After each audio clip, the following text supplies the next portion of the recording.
नमस्कार, मैं आपका मित्र, भाई और आपका शिष्य स्वागत करता हूं आपके अपने इस YouTube चैनल पे जिसका नाम है इंटेलेक्ट टॉक्स। दोस्तों, आज की मेरी ये जो वीडियो है ये बेस्ड है चाइना की कुछ ऐसे अनफेयर ट्रेड्स के ऊपर, कुछ ऐसे रॉन्ग प्रैक्टिसेस के ऊपर जिसकी वजह से कहीं ना कहीं उसने अपनी स्टेबिलिटी बना ली है एक ग्लोबल एस्पेक्ट में। दोस्तों, आज की मेरी ये जो वीडियो है वो मैंने बहुत जगह से स्टडी की है, like Hindustan times, times of India, the Hindu जैसे मैगजीन्स को पढ़ के मैं इस वीडियो को बना रहा हूँ। तो उम्मीद करता हूँ कि आप मेरी वीडियो को लाइक करेंगे, शेयर करेंगे और चैनल को सब्सक्राइब करेंगे। तो चलिए फ्रेंड्स, वीडियो को शुरू करते हैं। तो दोस्तों, सबसे पहले हमें यह समझना होगा कि ट्रेड क्या होता है और क्यों होता है। दोस्तों, ट्रेड का मतलब है कि जब कोई एक कंट्री अपने कंट्री में होने वाले उपजों से, मैन्युफैक्चरिंग से, उसकी डिमांड जो है वो फुलफिल नहीं होती है, तो किसी ऐसे माध्यम से दूसरे देश के सामानों को अपने देश में लेके आना, उसी को बोलते हैं ट्रेडिंग करना। अब ट्रेडिंग करने के अलग अलग तरीके हो सकते हैं। लाइक कोई कंट्री इसलिए ट्रेड करना चाहती होगी क्योंकि उसके पास उस रिसोर्सेज की कमी है या वो रिसोर्सेज नहीं है। कोई कंट्री इसलिए ट्रेड करती होगी कि दूसरे देशों में उसको बिजनेस करना आसान पड़ता है। मतलब ऑल इन ऑल अगर हम कहें तो ट्रेड बेसिकली एक ऐसी जगह है जहां कंट्रीज एक दूसरे पे इंटरडिपेंडेंट भी होती हैं कुछ हद तक, और कहीं ना कहीं वो एक दूसरे को सपोर्ट भी करती है। दोस्तों, ट्रेड जो है एक बहुत इंपॉर्टेंट रोल प्ले करता है जीडीपी के ग्रोथ में। मतलब कि इकोनॉमिकली जो ट्रेड है वो काफी तरीके से बेनिफिट कर सकता है, हमारे ही नहीं सारे देशों के इकोनॉमिक पॉलिसीज को लेकर। तो दोस्तों, ये तो बात हो गई ट्रेड की। अब हम जो अपने एक्चुअल पॉइंट पे आते हैं कि चाइना कैसे अनफेयर ट्रेड प्रैक्टिस करता है। तो चलिए सबसे पहले चलते हैं अपने पहले पॉइंट की तरफ। दोस्तों, मेरा अगला टॉपिक है कि चाइना के अनफेयर ट्रेड्स में वो दूसरी कंपनियों के टेक्नोलॉजी को चुराता है, उन्हें कॉपी करता है। अब अगर मैं कॉपी कैट की बात करूं तो इसको समझने के लिए हमें सबसे पहले एक चीज को जानना होगा कि ट्रेड जब भी कोई कंपनी करती है under WTO, World Trade Organization के तहत, जब भी कोई कंट्री ट्रेडिंग करती है तो उसके अंदर ये पॉलिसीज होती है कि अगर आप ट्रेड कर रहे हो तो आप जितना इंपोर्ट करोगे और जितना एक्सपोर्ट करोगे, आपको उन दोनों में बैलेंस दिखाना होता है। मतलब ऐसा नहीं कि आप अपने मर्जी से चीजों को दूसरे देशों में एक्सपोर्ट तो कर रहे हो पर उनके देशों से आने वाली चीजों को आप इंपोर्ट नहीं कर रहे हो। चाइना यहाँ पे सबसे बड़ा इकोनॉमिक गेम खेलता है। मैं आपको बता रहा हूँ, आप इस वीडियो को लास्ट तक देखिए, आपको बहुत कुछ जानने को मिलेगा। चाइना यहाँ पे बहुत बड़ा गेम खेलता है। वो ऐसे कि चाइना क्या करता है कि अपने सामान को तो वो बल्क में ले जाके दूसरे देशों में बेचता है क्योंकि उसको सस्ता पड़ता है। वो दूसरे देशों में अपने सामान को ले जाके बहुत सस्ते दाम पे बेच देता है। बट कहीं ना कहीं चाइना जो है वो दूसरे देशों के सबसे बड़े जो एप्स हैं उनको अपने अंदर नहीं आने देता। मैं सीधे सीधे आपको एग्जांपल देता हूँ। आज के डेट में चाइना में YouTube की जगह यूकू है, Amazon की जगह अलीबाबा है, गूगल की जगह बाइडू है और फेसबुक की जगह वाइबो है। अब जरा सोचिए कि हमारे देश में किसी भी इंसान के पास, जिसके पास भी स्मार्टफोन है, तो ये नेक्स्ट टू इम्पॉसिबल है कि ये 4 जो एप्स हैं वो उसके फोन में ना हो। और चाइना ने अपने यहाँ इन एप्स को यूज ही करना बंद कर दिया है। वो क्या करती है, वो इसे क्लोन्स बनाती है, वो इसे कॉपी करती है, दूसरे देशों की टेक्नोलॉजी को चुरा के वो अपने देश में इसको यूज करती है। अब जरा सोचिए, 140 करोड़ जिस देश की आबादी हो, जिस देश की जनसंख्या हो, आप उस देश में ऐसी टेक्नोलॉजी को यूज ही नहीं कर रहे जो वर्ल्ड वाइड सबसे ज्यादा लोग यूज करते हैं। तो कहीं ना कहीं एक चाइना बहुत ही अनफेयर ट्रेड करता है और इसी वजह से चाइना एक बहुत बड़ा कॉपी कैट है क्योंकि दूसरों की टेक्नोलॉजी को चुरा के। क्योंकि चाइना के अंदर एक और चीज है ना, लोग बोलते हैं skill development, skill development. China की ये स्किल डेवलपमेंट कहाँ से आती है? वो दूसरे देशों की टेक्नोलॉजी, फॉर एग्जांपल फोन है, तो फोन को क्या करेंगे कि पहले पूरा निकाल के उसको देख के पूरा पहले उसको चेक करेंगे, उसके अंदर के सिस्टम को समझेंगे, उसकी हार्डवेयर और सॉफ्टवेयर को थोड़ा स्टडी करेंगे और उसके बाद बोलेंगे कि ठीक है मैं इसे कॉपी बना दूंगा। अब वही क्वालिटी, वही टेक्नोलॉजी आपको अगर सस्ते दाम पे मिलती है तो सोचिए कि कौन कंज्यूमर उसको कंज्यूम नहीं करना चाहेगा। तो ये चाइना की एक बहुत बड़ी स्ट्रैटेजी होती है। अब आते हैं अपने अगले टॉपिक के ऊपर।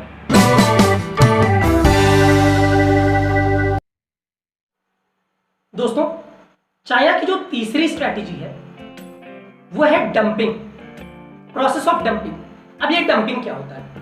दोस्तों देखिए, डंपिंग एक वो इलीगल प्रोसेस है जिसमें कोई एक कंट्री अपने सामान को इतने ज्यादा बल्क में ले जाके दूसरे कंट्रीज में एक्सपोर्ट करती है जिससे उनका बिजनेस तो अच्छा होता है, पर जिस देश में वो ट्रेड कर रही हैं वो पूरी तरह से बंद हो जाती है। फॉर एग्जाम्पल अगर मैं बात करूं, ये बहुत ज्यादा रिलेटेड है मेरे पिछले जो मैंने पॉइंट बताया था आपको कॉपी कैट, उससे बहुत तरीके से रिलेटेड है। दोस्तों, चाइना जो करती है ना, चाइना का सबसे बड़ा यही हथियार है कि वो टेक्नोलॉजीज को चुराती है, और टेक्नोलॉजी को चुराने के बाद वो बहुत चीपर रेट्स में, बहुत सस्ते दामों पे, क्योंकि उसके लेबर एक्टिव है, वो ज्यादा प्रोड्यूस कर सकते हैं, तो अपने उन्हीं स्किल्ड लेबर की वजह से, जैसे कि मैंने पहले बताया था, उनको बहुत सस्ता पड़ता है अपने लेबर्स की कॉस्ट, तो कम लेबर्स की कॉस्ट पे वो चीजों को बहुत ज्यादा बल्क में पहले तो प्रोड्यूस करेंगे और फिर दूसरी कंट्रीज में ले जाएंगे, ताकि वहां के जो लोकल वर्कर्स हैं, वहां के जो लोकल बिजनेसमैन है, उनका धंधा वो बिल्कुल पूरी तरह से ठप कर देते हैं। अब इस डंपिंग के वजह से बहुत सारे देशों में प्रॉब्लम होती है। प्रॉब्लम ये होती है कि जैसे अगर हमारी कंट्री जो है वो किसी सेक्टर में, जैसे मैं इंडिया का एग्जांपल ले रहा हूँ, वैसे ऑस्ट्रेलिया वगैरह बहुत सारी देशों में होता है कि अगर वहाँ के जो बिजनेसमैन है, अगर वो ये सोचे कि मैं कोई एक नया बिजनेस शुरू करूँ, सपोज फॉर एग्जांपल किसी गारमेंट इंडस्ट्री का, तो चाइना वहीं आकर आपको ऐसी डंपिंग करती है उस पर्टिकुलर सेक्टर में जहाँ की तो इस देश के जो लोकल बिजनेसमैन है ना, वो पूरी तरह से फ्लॉप हो जाते हैं। तो कहीं ना कहीं एक इलीगल एक्ट है, एक इलीगल प्रोसेस है, क्योंकि डेफिनेटली आप अगर बल्क में बेचोगे तो आपका तो दाम कम होगा ही होगा।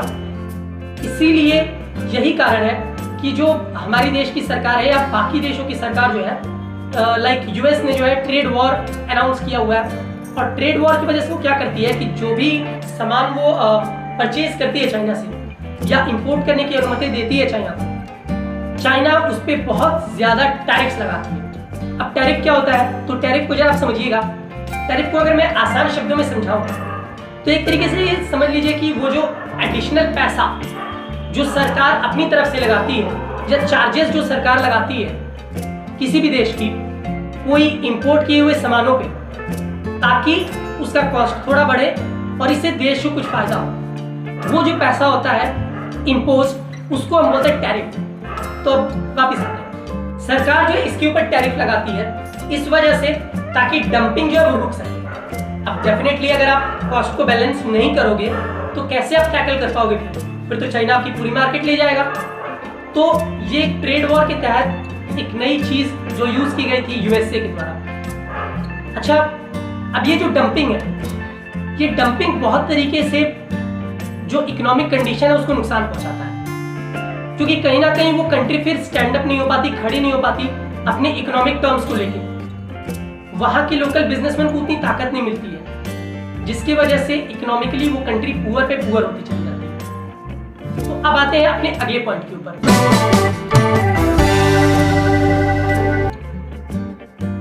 दोस्तों, जो मेरा अगला टॉपिक है वो है unnecessary interruption in foreign decisions.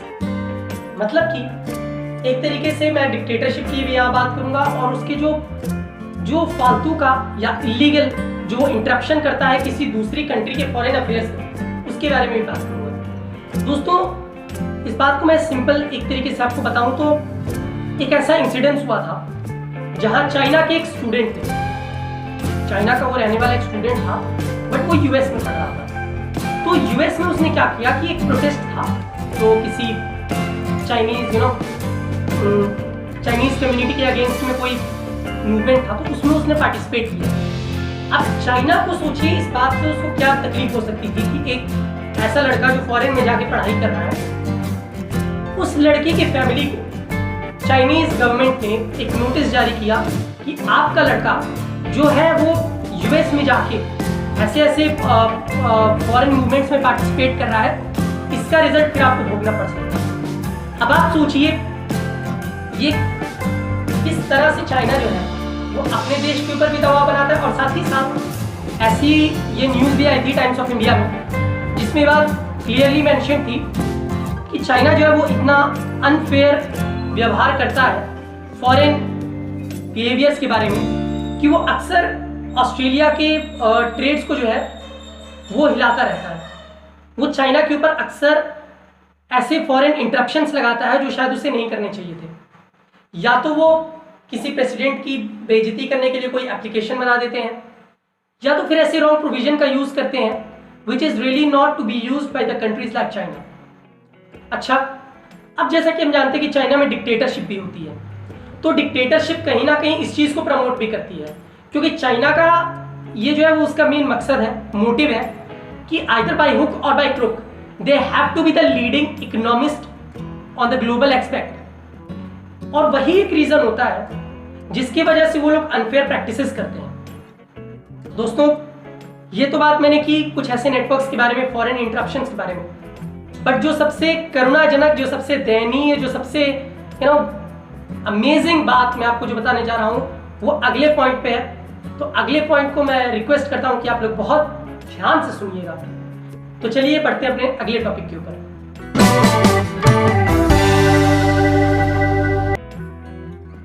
दोस्तों, जो मेरा अगला टॉपिक है वो है डेब्ट ट्रैप। डेब्ट ट्रैप से घबराने की जरूरत नहीं है, ये बहुत ही मैं आपको आसान भाषा में बताऊंगा, बट ये एक मेरे हिसाब से according to my point of view ये सबसे ज्यादा क्रूशियल, क्रिटिकल और शायद खराब एक्ट है, खराब एक मूवमेंट है जो चाइना करता है। अब अगर मैं डेब्ट ट्रैप की बात करूं तो डेब्ट ट्रैप ये होता है कि चाइना ऐसे कंट्रीज में जो कि ज्यादा प्रोग्रेस नहीं है, लाइक अफ्रीकन कंट्रीज या स्पेशली कभी कभी ऑस्ट्रेलिया में भी, उसने ये काम श्रीलंका में भी किया हुआ है।